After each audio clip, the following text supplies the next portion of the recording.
É um conceito muito novo, né? Um conceito de 93, que o termo é usado ali pela primeira vez, e que vai sofrendo, né, ao longo desse tempo, desse pouquinho menos de 30 anos agora,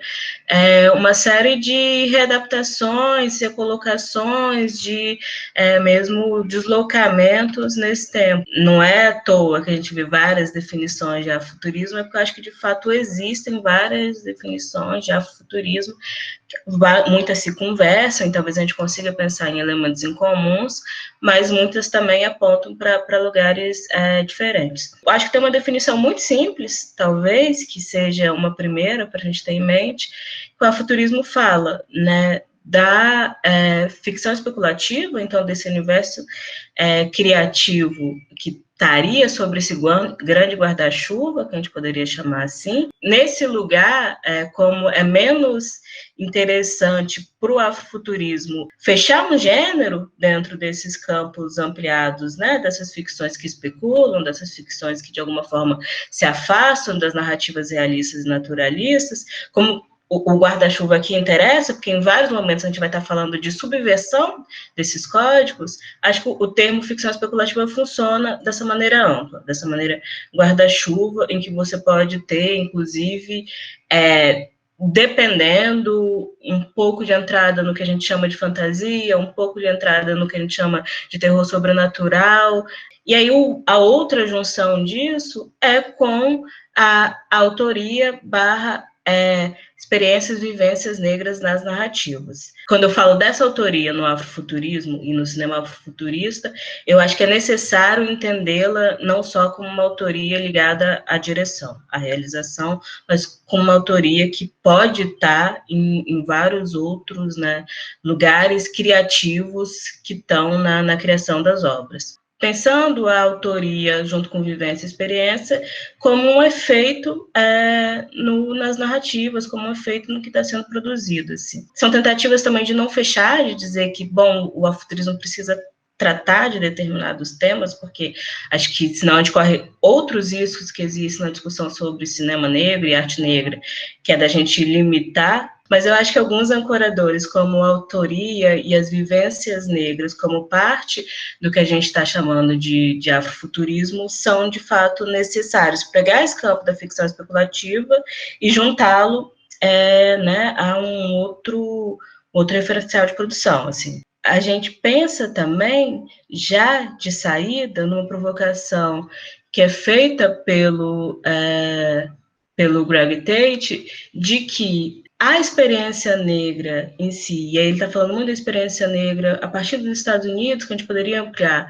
para uma experiência negra afrodiaspórica, é em si, já de alguma forma, de saída, uma experiência que tem vários aspectos ligados à ficção científica, a esse lugar, desde, né, uma junção, uma metáfora que ele vai fazer, por exemplo, desse processo de escravização como processo de abdução, e o que quer dizer, né, sequestrar pessoas de um continente para outro,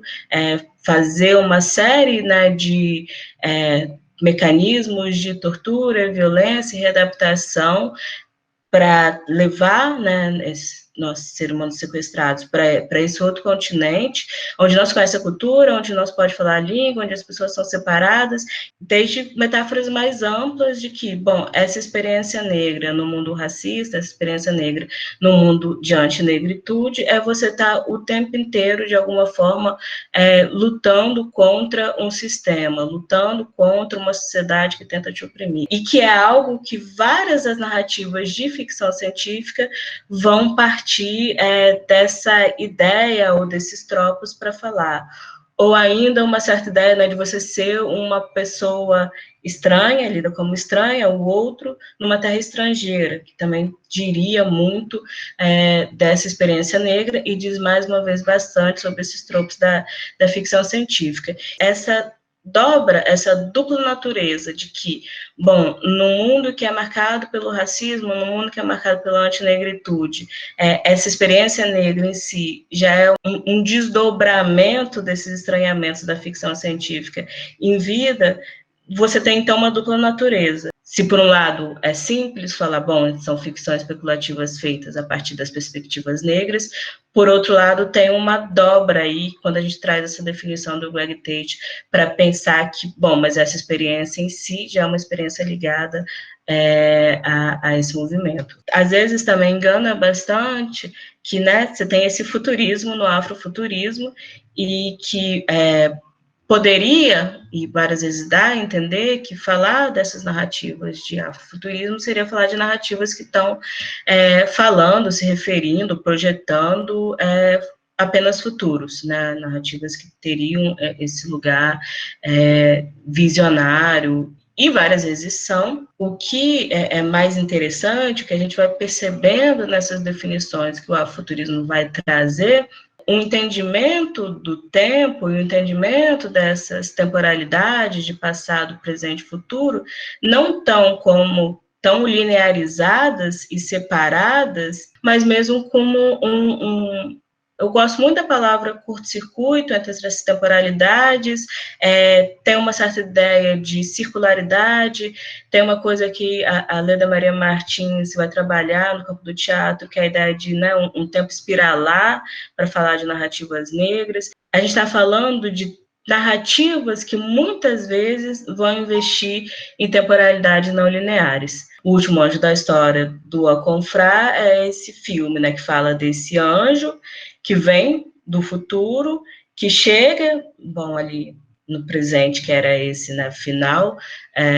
do século XX, para investigar as tecnologias negras do século XX e, a partir delas, encontrar uma chave para o futuro. Então, assim, a chave para o futuro está num ponto que estaria ligado ao nosso presente, mas um presente que faz escavação do passado, roubando esses dados, passando por esses lugares, assim. Então, acho que ajuda a gente a entender como essas temporalidades, elas não estão mais nesse local linear, mas elas justamente vão se misturar, se imbricar e se correlacionar de uma forma muito mais direta. Mas eu acho que mais do que falar de futuros, é pensar esses regimes de temporalidades como regimes de temporalidades que se imbricam, que se encontram, que se misturam, que entram em choque de alguma forma. Você começa a se deslocar de uma certa visão de mundo, de uma certa visão branca ocidental desse tempo linear progressista e cria possibilidades dessas outras cosmovisões e relações com o tempo. Então, acho que isso é uma coisa que, de formas, obviamente, aí, né, é sempre difícil essencializar ou criar uma regra para narrativas que vão vir, né, de pontos de experiências negras que não são únicos, que são muito diferentes, mas isso, de alguma forma, perpassa muitas das criações, dos filmes, dos livros afrofuturistas. Sobretudo textos e livros, e aí vai ter um filme que eu acho que é bem importante para entender essa evolução do conceito, que vão atravessar essa criação, assim, né? Acho que o primeiro, obviamente, é esse texto do Mark Darrow, de 93, em que ele entrevista a Trícia Rose, que é uma professora que pesquisa, né, o campo musical negro, o Greg Tate, um crítico cultural, e o Samuel Delany, que é um escritor de ficção científica, um escritor de ficção especulativa. Os três são negros, Mark Darrow é um crítico cultural branco, e junto com esses três, o Darrow vai tentar aí entender algumas relações que dizem respeito a esse momento, né, que aí, vamos lá, estamos em 93, começo dos anos 90, pensando, né, ele vai chamar isso bastante de tecnocultura, pensando nesse ambiente dos computadores, da internet que se populariza, que fica mais presente, e, como ele vai falar, das ausências negras numa narrativa hegemônica sobre esse ambiente tecnológico dos computadores, como era um ambiente branco, como era um ambiente sem diversidade, sem racialização. Parte um pouco, talvez, desse incômodo para trazer a ficção científica para a conversa, então ele joga a literatura de ficção científica e fala, bom, mas aqui também não tem muitos escritores e escritoras negras, e aí ele vai conversar com esses críticos, mas sobretudo fazendo um movimento, que aí eu acho que marca também esse lugar multimodal do afrofuturismo, que é um movimento de não ficar preso a um campo cultural, a um campo artístico, e abrir e dizer, bom, mas se a gente vai olhar para a música, a gente tinha pessoas como o Sun Ra, o George Clinton, se a gente vai olhar para o campo das artes, você tem o trabalho do Basquiat, se a gente olha para o cinema, existem alguns filmes, como o Burning Flames, como os filmes que o Sun Ra participa, que são filmes que, de alguma forma, estão fazendo essa entrada das ficções especulativas a partir da experiência negra. E acho que um outro ponto importante de entender esse texto é que ele vem de uma conversa ligada à música negra e já essas experiências de ficção especulativa, sobretudo a partir do techno de Detroit, ali no final dos anos 80, começo dos anos 90. Então, o próprio Greg Tate, o Mark Sinker e o Mark Devin estavam tendo conversas em outros textos que estavam tentando entender o que era esse momento, quais eram as suas transformações. O outro momento, né, e aí eu acho importante perceber como eles estão próximos, que é esse filme do João Confrá, que é esse, né, cineasta, artista de origem de Gana, mas que migra para o Reino Unido já, né, desde muito cedo, então que produz basicamente no Reino Unido, que é esse filme que o João Confrá vai fazer nos Estados Unidos, muito a partir também dessas experiências do Techno de Detroit, e aí pensando essas relações entre, né, as criações negras e as tecnologias. E aí já em si uma obra que é afuturista. Se a gente for ver, assim, o próprio Greg Tate, que está no texto, está no filme,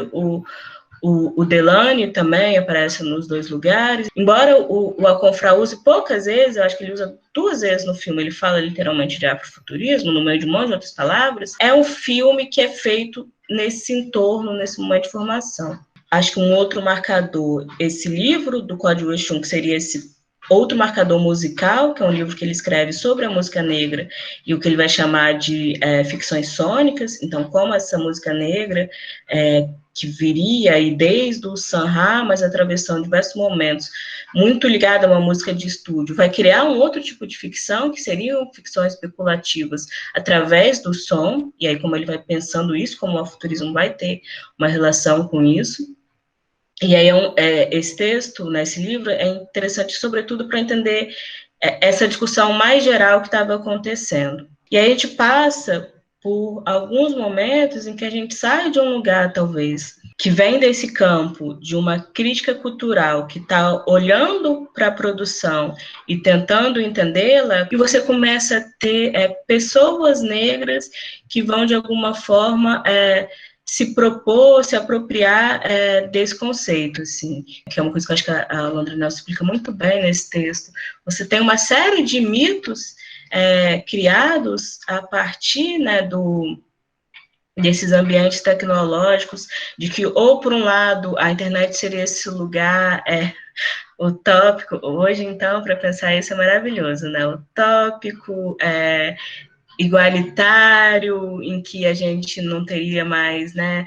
as questões de gênero e raça e de classe influenciando, porque seríamos todos avatarzinhos iguais, que veríamos lá muito bem nesse ambiente. Quase uma promessa de a supressão de corpo por um momento de igualdade entre todos. E se a gente pensa nos discursos dos anos 90, né, isso é uma coisa bastante presente, e de outro lado, você vai ter os discursos que falam, não, a tecnologia não tem que se preocupar em discutir raça, porque isso é uma questão social, é uma questão racial, histórica, que não diz respeito a esse campo que é técnico. A Londra Nelson vai convocar muito o afrofuturismo como essa possibilidade de pesquisa, de engajamento, de relação com a tecnologia e com as narrativas que estão pensando as tecnologias, como um contraponto para esses movimentos de apagamento ou de reprodução dos racismos, assim. Então, seria uma forma de você trazer né, as experiências negras, o pensamento negro para entender as tecnologias. Essa relação com as temporalidades, né, de que o afuturismo não está pensando só em futuros, mas está pensando numa certa sincronicidade entre passado, presente e futuro, ela já traz nesse texto, aí, trazendo muito uma conversa com o Ismail Reed, né, e com o Mambo Jambo dele, e como é um livro que vai, de alguma forma, colocar várias temporalidades sincrônicas ali, e aí ela vai apostar muito no afuturismo como essa possibilidade de pensar as temporalidades também a partir disso. Tem um momento que eu acho bem curioso, que seria até o começo de 2010, obviamente você vai ter algum livro, algum filme, mas você não tem uma grande produção que está se pensando a partir do afuturismo. Não tem muitas coisas, não tem muitos textos, pelo menos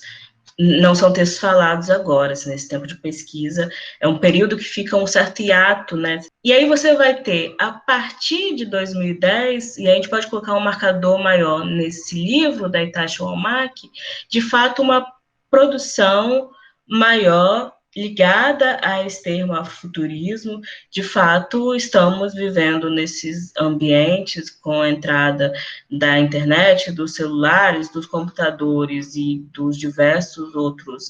gadgets de suas transformações, e não mais com aquela preocupação dos anos 90 de como isso alteraria e de quais seriam as possibilidades que aconteceriam com isso, e mais, de fato, lidando com um mundo recém-transformado. Então, a partir do momento que estamos também, né, com todas as diferenças, desigualdades e questões trazidas pelo racismo, pela antinegritude,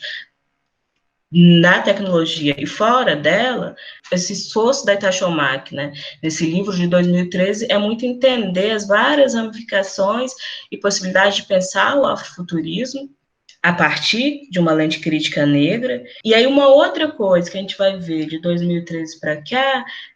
eu acho que é de fato uma interseccionalidade maior do conceito, assim. Então, por exemplo, se a gente vai olhar para os primeiros anos, se a gente vê um filme como O Último Anjo da História, que é um filme que eu gosto bastante, mas que é um filme que se vai olhar quem ele entrevista, quem, tanto como artista, tanto quanto as pessoas que dão ali depoimento como pesquisadores, é um universo bastante masculino, assim, quase exclusivamente. Ele entrevista, para não falar que, né, não tem entrevistadas mulheres, tem a Nichelle Nichols, né, a atriz do Star Trek, e tem a Octavia Butler, numa entrevista super curta. As duas dão entrevistas que não são entrevistas que conduzem a narrativa, como você vai pensar, né, a entrevista do Código Wei-Shun ou a do Derrick May. Então, elas aparecem muito pontualmente, então é um ambiente que está pensando essas tecnologias, mas de um lugar bastante masculino negro. Um deslocamento importante dos últimos anos, essa presença cada vez maior de mulheres, tanto na pesquisa, né, de mulheres negras, tanto na pesquisa quanto na produção de narrativas, textos, filmes afrofuturistas, uma preocupação maior também, entrada dos estudos queer dentro desse pensamento sobre o afuturismo. Eu acho que tem o livro da Cara Killing, né, que vai literalmente falar de tempos queers e futuros negros. Então, essa ideia de que futuros negros possam ser imagináveis a partir desse entrecruzamento, uma temporalidade que é queer, que, mais uma vez, não é essa temporalidade linear, não é essa temporalidade do progresso. Um outro entrecruzamento político seria esse entrecruzamento que a Validai Maricha e a Adrienne Maroon Brown vão fazer com os movimentos de justiça social. Então, de dizer que você visionar futuros, pensar em formas de transformar, usar a imaginação que está ligada à ficção especulativa dessas perspectivas negras, seria uma forma de transformação também na imaginação de mundo, muito ligada ao trabalho delas a movimentos que, de fato, já fazem lutas e aberturas para essas transformações. Um último destaque, e aí isso já está, por exemplo, no livro da Itachi Womaki, é essa abertura para não pensar apenas as experiências negras nos Estados Unidos, mas para pensar as experiências negras diaspóricas em África de uma forma geral. você começa a ter, eu acho que também nos últimos anos, essa entrada, essa possibilidade, por exemplo, pensar um futurismo brasileiro, pensar um futurismo caribenho, pensar um futurismo que não está só ligado às experiências negras estadunidenses.